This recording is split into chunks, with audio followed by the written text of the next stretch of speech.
बिस्मिल्लाहिर्रहमानिर्रहीम, अस्सलाम वालेकुम। इस वक्त हम मौजूद हैं सिद्दीक सेंटर पर और यहाँ से टीएलपी की जानिब से एक एहतजाज जो है वो रिकॉर्ड कराया जा रहा है। एक एहतजाजी रैली है जो सिद्दीक सेंटर से लिबर्टी चौक तक जाएगी। और आज एक साल मुकम्मल हो गया है फ़लस्तीनी मुजाहिदीन को जिहाद करते हुए, और इस एक साल में इसराइल की बर्बरियत को भी एक साल मुकम्मल हो गया है। 7 अक्टूबर सन 2023 को पहला हमला जो है वो हुआ था फ़लस्तीनी मुजाहिदीन पर और गज़ा पर। तो इसी वाले से बात करने के लिए हमारे साथ डॉक्टर शाहज़ेब साहब मौजूद हैं, उनसे बात करते हैं। अस्सलाम वालेकुम डॉक्टर साहब। वालेकुम अस्सलाम रहमतुल्लाह। डॉक्टर साहब बहुत शुक्रिया आपने हमें ज्वाइन किया। ये बताइए कि आज एक साल मुकम्मल हो गया है इसराइल को गज़ा पर हमला किए हुए। 7 अक्टूबर सन 2023 को हमला किया था और आज साल पूरा हो गया। आज 7 अक्टूबर सन 2024 है, क्या कहते हैं आप? जी, ये बहुत ही तकलीफ़देह बात है कि एक पूरा साल हो गया और निहत्थे लोगों पर जो है बहुत ही ज़्यादा पावरफुल लोग जो हैं दूर दराज इलाकों से बम मारते हैं और बग़ैर कांटेक्ट के आए कॉम्बैट के सामने आमने सामने की लड़ाई के बगैर वो कहीं से भी बैठ के जो है वो बम मारते हैं। उनको फंडिंग होती है और सारा कुछ आता है और वो उन्हीं चीज़ों से आती है जो हम ख़रीदते हैं और उसमें मोस्टली जो प्रोडक्ट्स हैं हम हमारे से सिर्फ इतनी ही चीज़ चाहिए थी कि हम बाइकआउट करते उसका, कम से कम उनकी ट्रेड का, उनकी चीज़ों का बाइकआउट करते। लेकिन हम उसमें भी मुकम्मल तौर पर अल्हम्दुलिल्लाह काफ़ी हद तक हमने कोशिश भी किया है, हमने सारी मुहिमें चलाई हैं, लेकिन मुकम्मल तौर पर हमें उसमें भी कामयाबी हमारे मुल्क में नहीं हासिल हो सकी। और गुजा ये कि वो लोग जानों के नजराने पेश कर रहे हैं और उसके बाद भी वो अपने मकसद पर और अपनी चीज़ों पर डटे खड़े हैं। हमें चाहिए कि हम मज़ीद इस चीज़ को, इस ज़ख्म को बंद ना होने दें, इसको भरने ना दें, इसको हम ताज़ा रखें और इसको समझें कि इसकी अफादियत हमारे बाइकआउट की कितनी है और हम किस किस तरीके से जो भी कॉन्स्टिट्यूशनली अलाउड हमारे पास रास्ते हैं उस तरीके से हम कैसे जो है उनके साथ इजहार यकजहती कर सकते हैं। डॉक्टर साहब, वहाँ पर हॉस्पिटल्स पर भी बम गिरा दिए गए और हॉस्पिटल्स का हमला जो है वो भी शहीद कर दिया गया और वो दाद रसी के लिए जाते हैं। जब वो दाद रसी के लिए जाते हैं तो हॉस्पिटल में डॉक्टर जो है वो भी मजबूर हैं। तो क्या आलमी कवानीन की खिलाफ वर्जी नहीं है कि हॉस्पिटल्स पर भी बम गिरा दिए जाएं? यूनाइटेड नेशंस की बिल्डिंग के बाहर बिल ऑफ राइट्स जो है ना, कुरोश के नाम से लिखे हुए हैं। उन बिल ऑफ राइट्स में जो बहुत पुराने कदीम कबले मसीह के छपे हुए हैं, उनके ऊपर भी जो इंसानी हुकूक के राइट्स लिखे हुए हैं उसकी भी खिलाफ वर्जी जो है वो इसराइली गवर्नमेंट ने की है। और उसके अलावा ये बात है कि यूएन ने रेजोल्यूशन भी पास की है और उन्होंने कहा है कि ये वॉर क्राइम्स कमिट कर रहा है इसराइल। वॉर के भी कुछ, जंग के भी कुछ उसूल होते हैं, कवानीन वज़ा हैं उसके भी, और जंग के कवानीन को भी ये लोग पसे पुष्ट डाल के और बहुत ही बिलो द बेल्ट जाके जो है वो तरीक़ेकार से जंग लड़ रहे हैं। और ये हमारे साथ कोई पहली दफ़ा नहीं हो रहा, इस तरह हमारे साथ पहले भी बहुत क्रूसेडर्स के दौर में हुआ और बड़े सारे दौरों में हुआ। अल्लाह पाक हमें इंशाअल्लाह अज़ीज़ इससे भी निकालेगा और अपनी हिम्मत हम सब लोगों ने वो तगड़ी रखनी है। और जो यहाँ पे हमारे अवेलेबल रिसोर्सेज हैं, अवेलेबल तरीक़ाकार हैं, उस तरीके से हमें अपनी आवाज़ बुलंद करते रहना और इदारे यकजहती उनके साथ करते रहना इंशाअल्लाह। डॉक्टर शाहज़ेब साहब बहुत शुक्रिया आपका, आपने डॉक्टर साहब की गुफ्तगू सुनी। मज़ीद कुछ लोगों का इंटरव्यू करते हैं और आपको बताते हैं कि लोग यहाँ पर जो है वो फ़लस्तीन की मोहब्बत में जो है वो क्या अपने दिल में जज्बात रखते हैं। हमारे साथ इस वक्त ज़िले के नाज़िम मालियात मौजूद हैं, मियाँ उमर साहब कैंडिडेट भी रहे हैं और इनसे बात करते हैं। अस्सलाम वालेकुम। वालेकुम सलाम। मियाँ साहब, एक साल हो गया पूरा, क्या कहते हैं आप फ़लस्तीनी मुसलमानों को जिहाद करते करते, जुल्म सहते सहते और इसराइल को जुल्म करते करते? पहले सबसे पहले बात यह है कि एक हमारे पाकिस्तान का आइन है जिसमें हम सबको एक अमल करना होता है, एक इस्लाम का आइन है जिसमें यह है कि किसी भी मुसलमान पर किसी भी जगह कोई दर्द या कोई भी बेचैनी हो तो हम सबको मिलके उस जगह जाना चाहिए।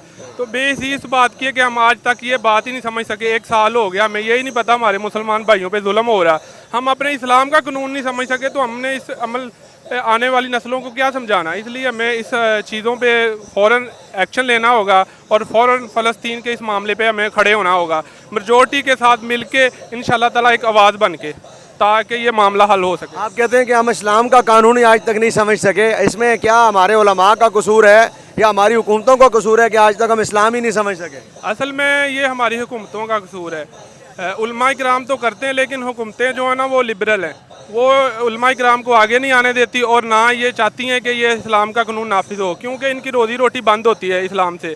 इस्लाम रोज़ी रोटी बंद नहीं करता, लेकिन इनकी लिबरल की वजह से होती है कि जो जिस तरह के इन्होंने कानून बनाए हुए हैं अपने। ठीक है, बहुत शुक्रिया मियाँ साहब। अस्सलाम वालेकुम जी। वालेकुम सलाम क्या कहते हैं रहमतुल्लाह। आप, एक साल हो गया पूरा जी?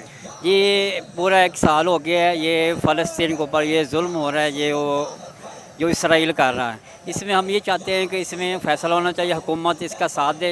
तो अगर हुकूमत साथ देगी तो सब कुछ हो सकता है। इसलिए क्योंकि हम जो उलमा कराम फरमाते हैं वो ये कहते हैं आप साथ दें हमारा और हमारे साथ चलें, और इंशाल्लाह इसमें हम कामयाबी करें। और हमारी दुआ है कि अल्लाह ताला फ़लस्तीन की मदद फरमाए, आमीन सुम्मा आमीन। नाज़रीन, आपने गुफ्तगू सुनी, मज़ीद लोगों का भी इंटरव्यू करते हैं और आपको बताते हैं कि लोग फ़लस्तीन के बारे में जो है वो क्या जज्बात रखते हैं। नाज़रीन, हमारे साथ डिवीज़न के खिदमत खल्क़ के हाजी शफीक साहब मौजूद हैं, उनसे बात करते हैं। अस्सलाम वालेकुम। वालेकुम अस्सलाम। भाई साहब, 1 साल हो गया पूरा गजा पर हमला हुए, क्या कहते हैं आप? जी, मैं ये कहना चाह रहा हूँ कि हमारे जो 57 ममालिक हैं, मुस्लिम ममालिक जो हैं, उनको अब सोचना चाहिए कि जो हमारे मजलूम मुसलमान भाई जो हैं फ़लस्तीन में, उनको बेदर्दी से मारा जा रहा है, शहीद किया जा रहा है। अब ये कब तक ये सोचेंगे? ये कब तक ये सोचेंगे कि हमने कब इनके साथ इसराइल का खात्मा करना है? हमें जल्द अज जल्द इसके ऊपर कुछ ना कुछ करना चाहिए। आगे बहुत लेट कर दिया हम लोगों ने, बहुत ताख़ीर हो गई है, और हमें मिलकर सबको, तमाम 57 ममालिक को और ख़ास तौर पर पाकिस्तान को जो एटमी मुल्क है, इसको हर हाल में इसराइल के लिए जहाद करना चाहिए। जितने अरब ममालिक हैं, अरब ममालिक में आपको कोई नजर आता है जो फ़लस्तीन की हिमायत में आगे निकल सके? पाकिस्तान तो अरब में नहीं आता।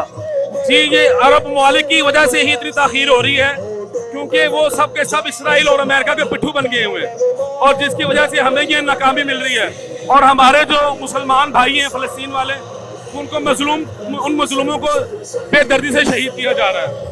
अगर वो आज अरब वाले हमारे साथ खड़े हो जाएं, अपने मुसलमान भाइयों के लिए खड़े हो जाएं और आवाज़ बुलंद करें, तो किसी की जरूरत नहीं है, किसी काफिर की जरूरत नहीं है कि वो हमारा मुकाबला कर सके।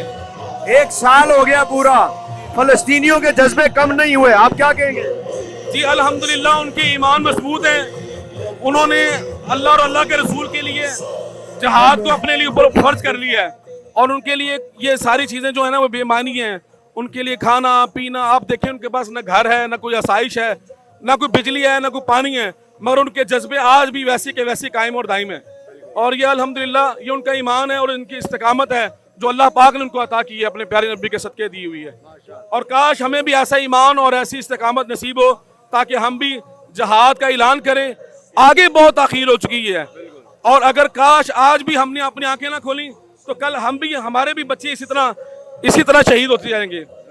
और ये बहुत इतनी मतलब देर की बात नहीं है, ये आने वाली है ये चीज़ें सारी, कि हमारे घरों में भी वो बम गिराएंगे और हम फिर भी बैठे रहेंगे। काश हम अपने वो जो सरकार दो आलम सल्लल्लाहु अलैहि वसल्लम की हदीसें मुबारक है कि मुसलमान एक ख़ानदान की मानिंद हैं, एक जिस्म की मानिंद हैं। अगर हम उस पर अगर अमल करेंगे तो इंशाअल्लाह ताला हम दुनिया में भी कामयाब होंगे और आखिरत में भी कामयाब होंगे। नाज़रीन, आपने गुफ्तगू सुनी। आई साहब का कहना यह था कि अगर हमने ताख़ीर की और हम अभी भी आगे न बढ़े तो आज जो काम फ़लस्तीनियों के साथ हो रहा है, ऐसा ना हो कि कल कलाम हो हमारे साथ भी हो। नाज़रीन, मजीद लोगों का इंटरव्यू लेते हैं। अस्सलाम वालेकुम। वालेकुम सलाम। नाज़रीन साहब, आपकी पीपी का नंबर बताइएगा। पीपी 160। क्या कहते हैं आप, 1 साल हो चुका है पूरा फ़लस्तीन के मजलूम मुसलमानों को जिहाद करते करते और जुल्म सहते सहते। ये तो अल्लाह रब्बुल आलमीन ने उनको इस्तकामत अता फरमाई, और उनकी इस्तकामत की तो मिसाल कहीं नहीं मिलती। हाँ, मैं अपने हुक्मरानों की बात ज़रूर करूँगा कि गुज़श्ता दिनों जब कौमी सलामती की कौंसिल में इजलास चल रहा था, तो हमारा जो वज़ीर आज़म है जिसका नाम शोबाज शरीर है, वो शोबाजी करते हुए वहाँ से बाहर निकला कि हमने नेतन्याहू का ख़ताब नहीं सुना। अगर तुम्हारे अंदर इतनी ही गैरत है तो तुम उसका बयान नहीं सुनते, अपनी गैरत का मुजाहरा करना है, तो फिर तुम इजाज़त को नहीं देते आर्मी को कि जाके उनके साथ मुकाबला करें। अगर तुम मुकाबला करने की अभी नहीं कैपेसिटी रखते, समय तक भी हम मुकाबला नहीं कर सकते, तो जो चाइना है, रूस है, इस तरह के जो मजबूत ममालिक हैं, आप इनके साथ ब्लॉक बना के फ़लस्तीन में जंग रुकवा क्यों नहीं सकते? अगर रूस एक आंख भर के देख ले तो अमेरिका भी डर जाता है।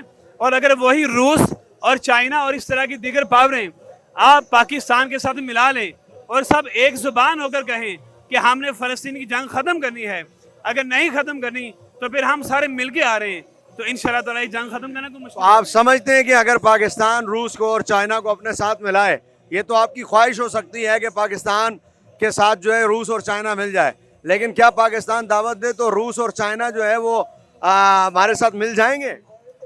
रूस और चाइना इस वक्त जिस रेस में लगे हुए हैं, उनकी रेस ये है कि हम सुपर पावर बने। जो सुपर पावर बनना चाहते हैं, और एक पहले से ऑलरेडी सुपर पावर अमेरिका है, उसका सुपर पावर उसकी ख़त्म करने के लिए ये लोग आपके साथ मिलने के लिए तैयार हैं। इन्होंने बारहा आप लोगों से राब्ता किया कि हम आएँ, मिले और हम एक ब्लॉक बनाएं कि इस ब्लॉक को हम बनाकर इतना मजबूत कर दें कि अक़वाम मुत्तहिदा में जो नाइंसाफ़ियाँ होती हैं हम उसको कंट्रोल करें। दुनिया भर में जिस मकसद के लिए अक़वाम मुत्तहिदा बनाएंगी, हम इसको गैरत दिलाएं कि तुम अपने उस फ़र्ज़ पे अमल करो, लेकिन चूँकि अमल नहीं कर रहे, और अगर ये थोड़ी सी गैरत का मुजाहरा करें तो इंशाल्लाह वो हमारे साथ खड़े हो सकते हैं। बहुत शुक्रिया आपका साजिद भाई।